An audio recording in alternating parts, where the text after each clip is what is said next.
కొంతమంది పాస్టర్స్ కూడా ఈ సంగతి అర్థం కాల. పేరుకి సేవకులే, కానీ వాళ్ళకి ఆత్మల భారం, నశించిపోతున్న జీవితాలను కూర్చున్న భారం ఉండి సస్తే కదా.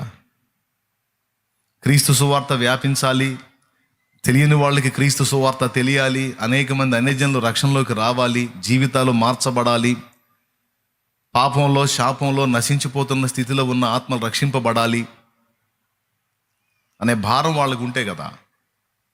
అవి ఏం లేవు. ఆత్మల భారం ఉన్నోడు ప్రశాంతంగా ఉండడు. ఆత్మల భారం ఉన్నోడికి చిత్తశుద్ధి ఉంటుంది. ఆత్మల భారం ఉన్నోడు మనం దేని విషయంలో జాగరూకులమై ఉండాలనే మెళకు కలిగి ఉంటాడు. కొంతమంది సేవకులు సహా వీటిని ఆలోచించకుండా మూర్ఖంగా ప్రవర్తించారు ఈ మధ్యకాలంలో. ఇప్పుడు ఆ ఫలితాన్ని ప్రతి ఒక్కళ్ళు అనుభవించాల్సిందే, అనుభవించాలి. అందుకే ఇక మనకు మాటలతో వేస్ట్, ప్రార్థన చేయటమే మనకి తరువాతి కర్తవ్యం. ఇంకా వేరే మార్గమే లేదు. మనం ప్రార్థన చేయాలి. చేస్తే ఇక ఆయన తన బలమైన బాహువు చాపి ఒకడికి అధికారాన్ని ఇవ్వగలడు, అధికారం నుంచి కూడా వాడిని దించగలడు. దానికి ఎలాంటి పరిస్థితులు కల్పించుకుంటాడో ఆయన చేసుకుంటాడు. అది మన చేతులు, ఆయన చేస్తాడు. ఇలా జాతి లక్షణం ఏంటి? యేసు మయంపరచబడ్డాడు, యోహాను మయంపరచబడ్డాడు. ఎవరైతే దేవుని చేత మయంపరచబడతారో, దేవుని చేత వాడబడుతూ ఉంటారో వాళ్ళ మీద విషం కక్కటమే ఈ ఆకులు గల అంజూరపు చెట్ల పని, ఈ చేదు వేరు మొలిచిన వాళ్ళ పని. ఈడు చేయుడు సేవ, ఈడు చేయుడు పరిచర్య, ఈడు చేయుడు ఆత్మల రక్షణ. దేవుడు ఎవరినైనా ఘనపరిచి, నిలబెట్టి, బలపరిచి వాడుకుంటుంటే అలా వాడుకునే వాళ్ళ మీద మాత్రం ఎంత గక్కాలో అంత విషం గక్కుతానే ఉంటారు. వీడియోల మీద వీడియోలు మాట్లాడుతూనే ఉంటారు. అదేంటంటే సంఘం మోసపోకుండా కాపాడుతున్నామండి అంటారు.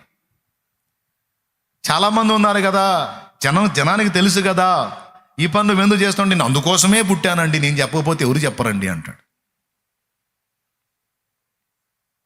చూసేవాడేమో అరే నిజమే కదా, ఇంతమంది ఉన్నారు, ఎవరు మాట్లాడారు, ఈ ఒక్కడు మాట్లాడారు, నిజంగా గొప్పడు రాబో అని వాడిని సన్మానిస్తారు. కానీ వాడు దేవుని సంబంధుల్ని, సత్య సంబంధుల్ని, యేసు ప్రభు నిజమైన దేవుడని లోకానికి ప్రచురపరిచే వాళ్ళని వాడు విమర్శిస్తున్నాడు, వాడు దుయ్యబడుతున్నాడు, దూషిస్తున్నాడు, అబద్ధపు మాటలు మాట్లాడుతున్నాడు. వీళ్ళకి తెలియచావదు. ఇప్పుడు నేను చెప్పింది మీలో ఎంతమందికి అర్థమైంది? సెల్ ఫోన్లు చూసే వాళ్ళందరికీ అర్థమైద్ది, చూడండి వాళ్ళకి అర్థం కాదు. సెల్ ఫోన్లో ఇవన్నీ రకరకాల దిక్కుమాల వీడియోలన్నీ చూస్తుంటారు కదా, కనపడ్డదన్నల్లా వాళ్ళకి అందరికి అర్థమైంది నేను చెప్పేది. వాళ్ళ ఊళ్ళో కూడా మీకు అర్థమైపోయింది. సర్పబీజమున మిడునాగు పుట్టిందో దాని ఫలం ఎగురు సర్పం అని మొన్నటిదాకా తల్లి సర్పం ముసలు కొట్టింది. ఇప్పుడు ఆ తల్లి సర్పం ముసలదైంది. ఇప్పుడు పిల్ల సర్పాలు బయలుదేరినాయి. దేవునికి స్తోత్రం.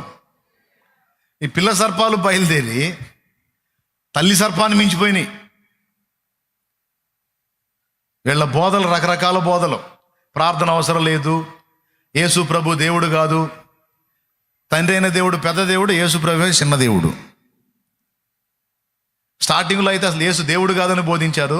జనమంతా తన్నబోయేసరికి యేసు ప్రభు కూడా దేవుడు, చిన్న దేవుడు అని మొదలుపెట్టారు. పరిశుద్ధాత్మ అభిషేకం లేదు, ఆత్మ కృపావరాలు లేవు, అప్పట్లోనే ఆగిపోయాయి. ఒకప్పుడు మా దేవుడు పవర్ఫుల్ కానీ ఇప్పుడు సరికైపోయిందని చెబుతుంటారు.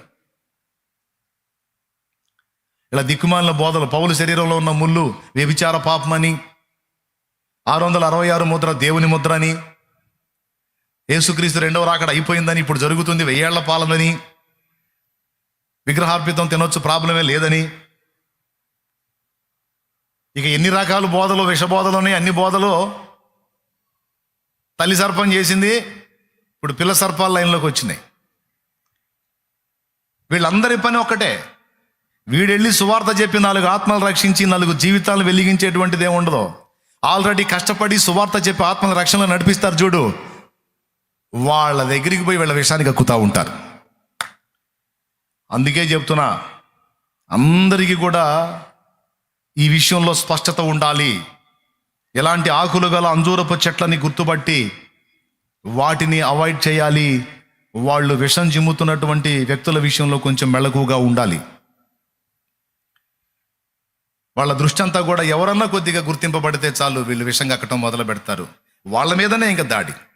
ఇదంతా అలనాటి పరిసయ్య, అలనాటి సద్దూకయ్య, అలనాటి శాస్త్రుల జాతి. వాళ్ళు యేసును యోహానుని మీద అసూయ చెందినట్టు వీళ్ళు భక్తిపరుల మీద అసూయ చెంది విషం కక్కటం వీళ్ళ పని. సో ఇలాంటి వ్యక్తులకు ఈ చెట్టు సాదృశ్యంగా ఉంది. అందుకే అది వేళ్లతో సహా ఎండిపోవాలని దేవుడు చాలా ఉక్రోషంతో మండిపడి దాన్ని శపించాడు. ఇప్పుడు చెప్పండి, కాయ లేనప్పుడు ఆకులు కూడా నోరు తెరవండి నాయన, పెద్దగా చెప్పండి. చల్లగానైనా ఉండి వెచ్చగానైనా ఉండు. అరే కాయలు చూపించావు, ఆకులు చూపిస్తావు, ఎవరిని మోసం చేయాలని? కాబట్టి తేడా పడ్డాను ప్రభువా, నన్ను క్షమించు, దిద్దుకుంటాను, మారు మనసు పొందుతానంటే వేశ్యనైనా క్షమిస్తాను కానీ వేషధారిని మాత్రం క్షమించును. ఇది దేవుని హృదయం.